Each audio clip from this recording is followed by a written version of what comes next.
ছেলে, কিছুক্ষণ আগে আপনি ওই দোকান থেকে টেনশনের জন্য মেডিসিন নিলেন। কিছুক্ষণ আগে ওই দোকান থেকে টেনশন ফ্রির জন্য মেডিসিন নিয়েছি। সত্যি কথা বলতে আমি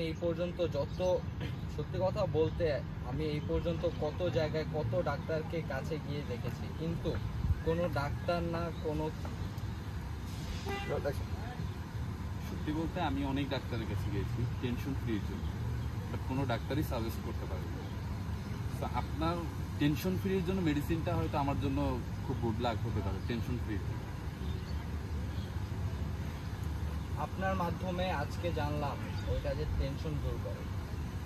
আপনার মাধ্যমে জানলাম যে ওটা টেনশন ফ্রি। আমি যদি ভুল না করি আজকেই আপনার সিগারেটটার সাথে ওরিয়েন্টেশন হচ্ছে।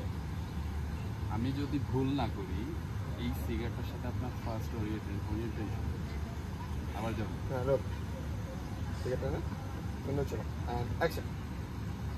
আমি যদি ভুল না করি এই সিগারেটের সাথে আপনার ফার্স্ট ওরিয়েন্টেশন হচ্ছে। মেয়ে, আমি শুনেছি এটাতে টেনশন দূর হয়, তাই আজকে নিজেই প্র্যাকটিক্যাল ট্রাই করছি। আমিও শুনেছি এটাতে নাকি টেনশন দূর হয়, তাই আজকে প্র্যাকটিক্যালি ট্রাই করতে চলেছি। আমিও শুনেছি এটাতে নাকি টেনশন দূর হয়, তাই আমিও প্র্যাকটিক্যালি ট্রাই করতে চলেছি। ছেলে, এর মানে আপনার অনেক টেনশন, তাই তো? এর মানে আপনার অনেক টেনশন, তাই তো? মেয়ে হয়ে জন্মেছি এই পুরুষতান্ত্রিক সমাজে, টেনশন তো হবেই। মেয়ে হয়ে জন্মেছি এই পুরুষতান্ত্রিক সমাজে, টেনশন তো হবেই, তাই না? ছেলে, হ্যালো ম্যাম, আপনার কি সমস্যা? কথায় কথায় পুরুষতান্ত্রিক সমাজ বলছেন।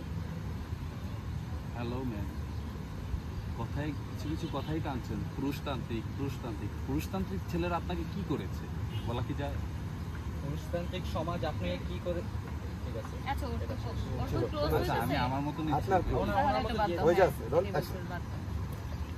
মেয়ে